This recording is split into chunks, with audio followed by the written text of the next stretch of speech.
জ্ঞান স্বরূপ চেতন, চেতনতাকে হিন্দিতে জ্ঞান প্রাণ বা জীব বলে, জ্ঞানকে সংস্কৃতে জ্ঞান বলে।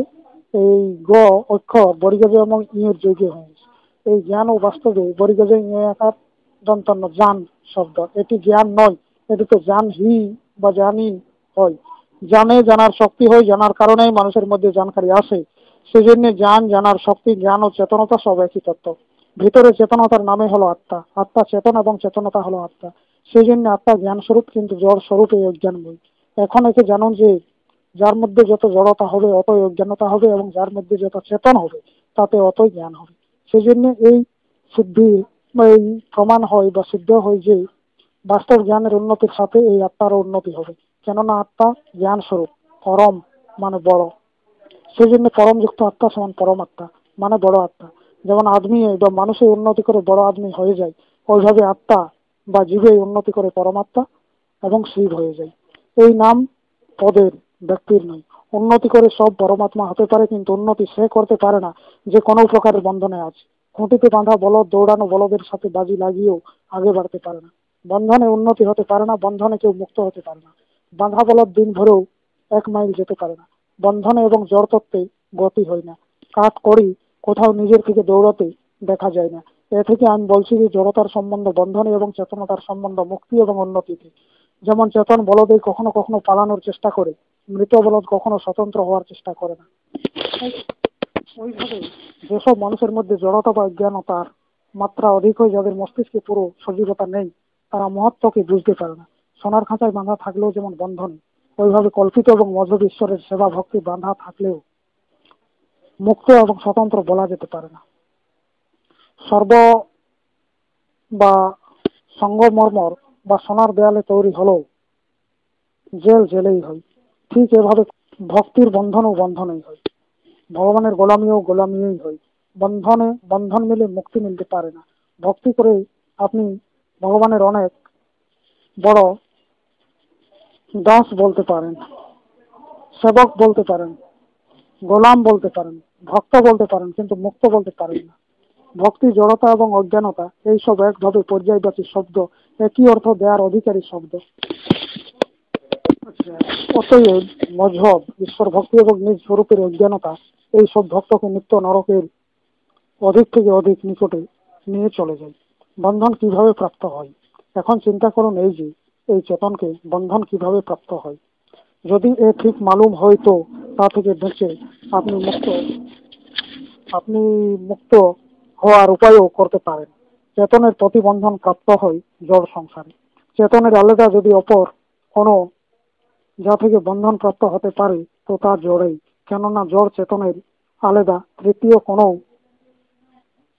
বস্তু সংসারে নেই। সেজন্য নিশ্চিত যে চেতনকে জড় সংসার দ্বারা বন্ধন প্রাপ্ত।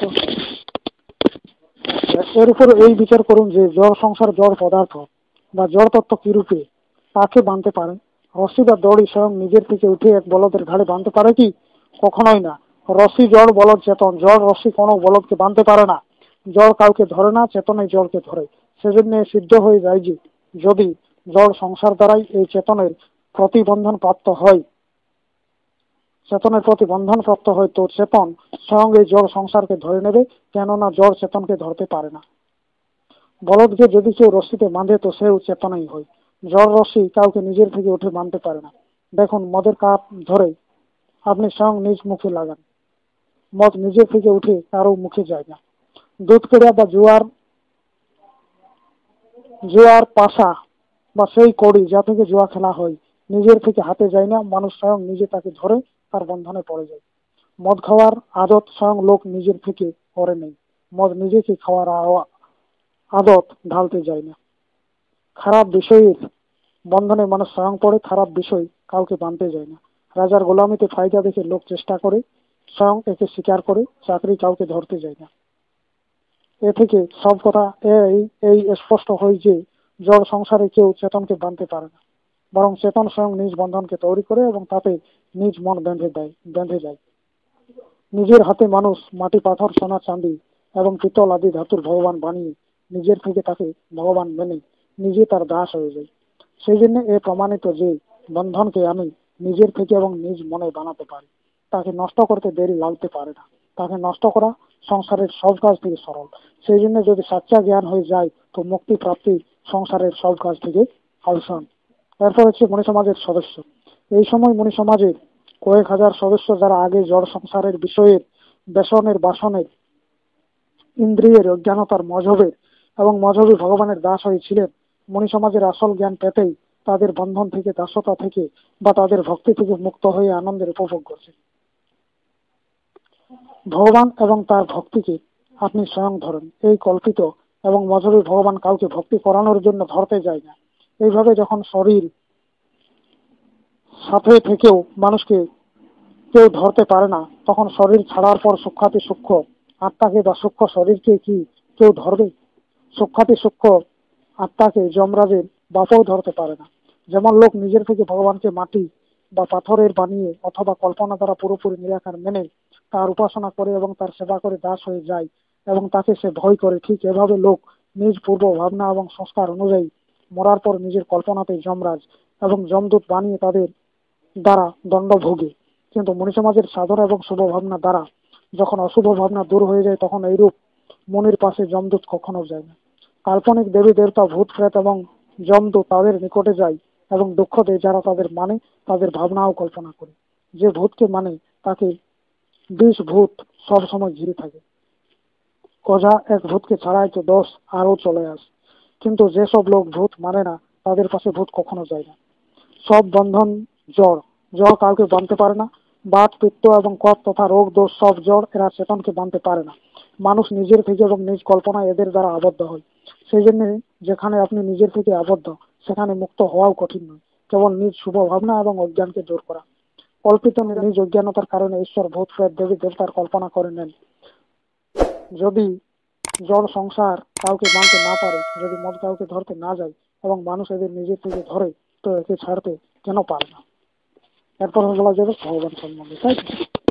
আচ্ছা, ভগবানকে লোক নিজের থেকে বানিয়ে তার দাস হই। যেসব গোলামীকে লোক নিজে ব্যর্থে ধরেছে তাকে কেন ছেড়ে দেয় না? লোক এরূপ ভগবানকে নিজ মস্তিষ্ক থেকে বের করে ফেলে দেয় না কেন? ছেড়ে কেন দেবে? যদি এরূপ ভগবানকে ছাড়ার জন্য বলা যায় তো ঝগড়া করার জন্য খাড়া হয়ে যাবে বা দাঁড়িয়ে যাবে। এইরূপ কেন হয়? এইরূপ হয় অজ্ঞানের কারণে। ভগবানের ভক্ত হয়ে জানে না যে এভাবে ভগবানের ভক্তি করে সে মুক্তি থেকে দূরে এবং নরকের নিকটে চলে যায়। বাচ্চা অজ্ঞানের কারণে লাল মরিচকে লাল লাল দেখে ধরে নেয় এবং খেয়ে চিৎকার করে এবং দুঃখ উঠায়। বাঁদর ছোলাকে বের করানোর জন্য পাতলা মুখের ঘোড়ায় হাত ফেলে দেয় এবং ছোলাকে মুঠিতে নিয়ে হাত বের করতে চায়, কিন্তু হাত বের হয় না। সে জানে যে ঘোড়া বা কলসি তার হাত ধরে নিয়েছে। সে চেঁচে করতে থাকে, চিৎকার করে এবং নিজ মাথা ঠোকে, হাই হাই, ঘোড়া তার হাত ধরে রেখেছে। এইরূপ বাঁদর বা এরকম বাঁদর কেন করে? এই জন্য যে তার এসব কথার আসল জ্ঞান নেই। মনি সমাজের গ্রন্থের নিত্য অল্প অল্প পাঠ করতে থাকুন, আসল জ্ঞান হয়ে যাবে এবং আপনি তাকে ধারণ করে প্রকৃত জীবনমুক্ত এবং স্বতন্ত্র হয়ে যাবেন। কেননা বন্ধন বাস্তবিক নেই, সে তো কেবল লোকেরই বা লোকের উল্টো জ্ঞানের কল্পনা দ্বারা অজ্ঞানে রচিত। সেই জন্য পুরুষার্থ করে সত্য জ্ঞানকে ধারণ করলে মুক্তি মিলবে। লোক বলে যে ভগবানই সবকে বেঁধে রেখেছে, সে চাইবে তো মুক্তি মিলবে। লোক বলে মানুষ তো ভগবানের বলদ, ভগবানের পশু, ভগবান চাইলে তারা মুক্ত হতে পারে। ভগবান সবার মালিক এবং এইসব পশুর স্বামী, সেই জন্য তাকে প্রজাপতি এবং পশুপতি বলা যায়। ভক্তও বলে যে যার যেরূপ ভাবনা হয় ভগবান তাকে ওই রূপেই দেখে। এ কেন এরূপ? এই জন্য হয় যে ভগবান কেবল ভাবনায়, মানুষের কল্পনায় যদি ভাবনার অনুসারে সে দেখে, তাহলে ভাবনা করুন যে সে আপনার আজ্ঞাকারী সেবক হয়। এইরূপ ভাবনা কেন করেন? যেন সে আমার মালিক এবং স্বামী হয়। আপনার নিজ ভাবনায় আপনাকে গোলাম বানিয়ে দেয়। ভক্তলোক উপদেশ দেয় যে বিনত ধারণ করুন। ভারত যখন থেকে এই উপদেশ দিল এবং মানতে লাগলো, তখন থেকে প্রকৃত দিনহীন এবং গোলাম হয়ে গেল। এই ভক্তির ভাবনাই ভারতকে বন্ধনে ফেলে দিল। সবার গোলামীকে ছেড়ে দিয়েও লোক ঈশ্বরের গোলামি ছাড়তে পারে না। ভারতবর্ষের বড় বড় রাজনৈতিক নেতাও কল্পিত ভগবানের সামনে বসে প্রার্থনা করে নাক রগড়ায় রগড়ে এবং লেজ হিলায়। এ থেকে আজ পর্যন্ত কিছু করতে পারে না। মাগলে না স্বরাজ মিলে না মুক্তি। সেই জন্য যতক্ষণ পর্যন্ত আপনি ঈশ্বরের গোলামিতে মুক্ত না হবেন, প্রকৃত ভক্তি প্রাপ্তি করতে পারবেন না। এই কারণেই যেন আমরা ঈশ্বরের পেছনে অনেক দূরে পড়ে যাই। ঈশ্বর এবং মজহবকে না ছেড়ে আপনি প্রকৃত মুক্তি লাভ করতে পারেন না। ভগবান কারো মালিক নয় এবং মানুষ ভগবানের গোলাম নয়। ভগবান মুক্তি দিতে পারেন না। যদি ভগবান বাস্তবে সবার স্বামী এবং মালিক হন, তো আমার প্রশ্ন যে কোন পশুপতি, কোন বলদের মালিক নিজ বলদকে সর্বদা নিজ খুঁটিতে খুলে বলদকে স্বতন্ত্র করে নিজের পিঠে নিজের লোকসান করবে কি? রাজা কখনো চাইবে কি যে আমার সমগ্র প্রজা রাজা হয়ে যায় এবং স্বতন্ত্র হয়ে আমার গোলামি ছেড়ে দেখ? জমিদার কখনো চাইবে কি যে আমার কাস্তকার সর্বদা স্বতন্ত্র হয়ে যাক? কলন্দর কখনো চাইবে কি যে তার বাঁদর তার কাছ থেকে মুক্ত হয়ে যাক? গোলামের মালিক কখনো চাইবে কি যে আমার গোলাম মুক্ত হয়ে যাক? অতএব ভগবান যদি সত্য হয় এবং সে হাজার ভক্তের পূজা নিয়ে তাদের গোলামি করায়, তাহলে সে কখনো চাইবে কি যে এই হাজার ভক্ত মুক্ত হয়ে স্বতন্ত্র হয়ে যাক এবং তার সেবা ছেড়ে দেখ? নিজের মুক্তি নিজের পুরুষার্থে মিলবে। স্বাধীনতা, স্বতন্ত্রতা এবং মুক্তি ভিক মাগাই মেলে না, একে অপরে কেউ দিতে পারে না। মনি সমাজের গ্রন্থকে পড়ে নিজ স্বরূপের আসল জ্ঞান লাভ করুন। নিজ স্বরূপের আসল জ্ঞানেই আপনাকে মুক্ত ও সুখী করতে পারে, একে আমি আগেও বলেছি।